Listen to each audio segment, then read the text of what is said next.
اعوذ بالله من الشیطان الرجیم بسم الله الرحمن الرحیم السلام علیکم ورحمت الله وبرکاته ګرانو وطنوالو هیله ده چې ټول به روغ جوړ خوشحاله او د عزت په جامو کې پټ یاست. زه یم ستاسو ورور استفاده زرمتی.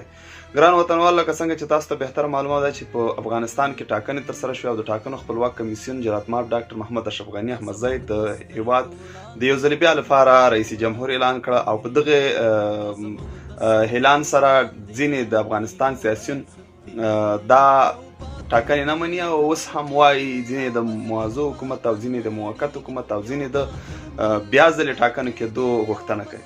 نو ګرانو سیاسیونو یا ګرانو مشرانو زه په تاسو باندې د یو ځوان په صفت د یو افغان په صفت دا غږ کوم چې دا افغانان ډېر غیرتي او عزتمن او درانه خلک دي چې له خپلو شهیدانو له خپلو تیرو ظلمونو څخه چې تاسو پې کړي دي او له تیرو شهیدانو له کونډو له یتیمانو څخه دغه افغانان تیر شول او په دې وطن کې تاسو ته بیا هم پناه درکړه او تاسو ته عزت درکړه او نن تاسو په پخو کورونو کې پراته او دا د موضوع حکومت یا د موقت حکومت یا د بیا ځلې ټاکنو غوښتنه کوئ. تاسو په دې هیواد کې دغه کونډې او یتیمان او دغه بیکارۍ نه ګورئ. تاسو په دې وطن کې دغه بد حال چې دا په وطن کې شروع دی چې زموږ د افغان ولس زمونږ دغه ځوانان په لارو په سمندرونو په ځنګلونو کې حیواناتو وخوړل او در بدره دي زمونږ افغانان دلته دومره کار نشته چې څوک یې وګوله روزي پیدا کړي. مګم تاسو بیا هم د خپلې چوکۍ په خاطر په دغو افغانانو باندې ملنډې وایي، په دغو افغانان در بدره کوئ لکه څنګه مو چې په تیرو لسیزو کې د پاکستان په خولو د ایران په خولو باندې دا افغانان در بدره کړل، خرڅ مو کړل. ټول مهمات مو د افغانستان په ګاونډي هیوادونو باندې د کباړ په تور باندې خرڅ کړل. ټول هیواد مو در بدره کړل چې زر وارې په دې هیواد کې بیا شمیرنه وشي، چې زر وارې په دې هیواد کې بیا ټاکنې وشي. تاسو هیڅ کله دا خوبونه مه وینئ چې تاسو به د دې هیواد رئیس جمهور شئ.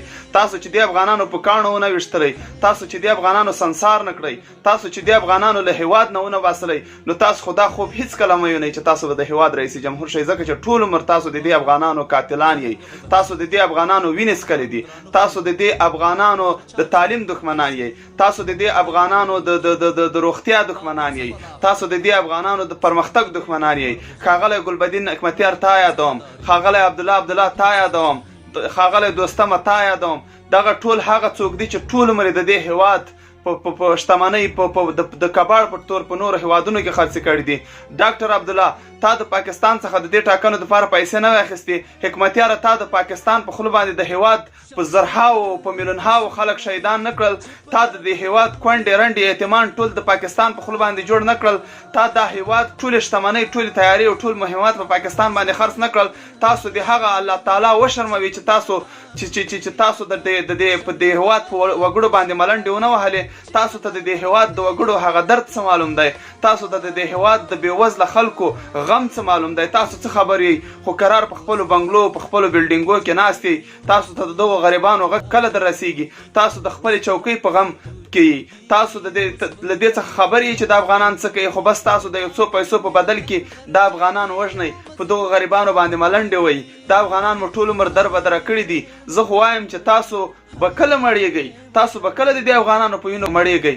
بس دی نور له دې ظلمونو نه نور تیر شئ، بس دی د خدای رایې ومنئ، له دې هیواد څخه ورک شئ، بس دی دا هیواد پرېږدئ. تاسو ته شرم پکار دی. ټول عمر د افغانانو په احساساتو باندې ملنډې والي دي، ټول عمر مو د افغانان قتل کړي دي، ټول عمر مو د افغانان شهیدان کړي دي. بس دی نور تاسو څه غواړئ؟ زه په یو ګوند پورې تعلق نه لرم، یو ګوند پورې هیڅ اړه نه لرم، خو مګم غواړم چې دا هیواد نور په پښو ودرېږي او موږ له پردیو غلامیو څخه خلاص شو، موږ له پردیو ویزو څخه خلاص شو، موږ له پردیو مزدوریو څخه خلاص شو او په دې خپل هیواد افغانستان کې یو سرلوړی ژوند وکړو، یو د عزت ژوند وکړو، یو په امن کې ژوند وکړو. خو مګم تاسو راجګېږئ زموږ په احساساتو باندې، زموږ په یووالي باندې، زموږ په پرمختګ باندې ملنډې وایئ. نه پرېږدئ چې دلته یو ښه حکومتولي رامنځته شي، نه پرېږدئ چې دلته یو ښه هیواد واوسېږي، نه پرېږدئ چې دلته یو ښه اداره واوسېږي. تاسو راځئ او دغه هیواد نورو ته په شرمونو شرموئ. تاسو چې د افغانانو سنسار نه کړئ، تاسو نه چې د افغانانو د تیرو شهیدانو، د زخمیانو، د کونډو، د یتیمانو غوښتنه ونه کړله، تاسو نور غلي کښېنئ. تاسو نور چوپ کینئ ځکه چې تاسو به په کومو سترګو باندې تاسو په ورځ د محشر جواب ورکوئ. ټول عمر مو افغانان دربدره کړي دي، ټول عمر مو دا هیواد لوټې کړی دی، مګر بیا هم نه یې ماړه، بیا هم د دغه هیواد په وینو باندې نه یې ماړه. تاسو تیرې لسیزې هیرې شولې چې څومره مهمات مو د افغانستان خرڅ کړل، مګر ماړه نه شوئ. اوس هم وږي خولې لګوئ، د دې افغانانو حق خورئ، د دې افغانانو شتمني خورئ، د دې افغانانو یووالی خورئ، د دې افغانانو پرمختګ خورئ. د خدای خاطر وکئ، د یو ځوان غږ واورئ. نور بس کئ، د دې افغانانو په احساساتو باندې ملنډې مه وایئ. د خدای په امان.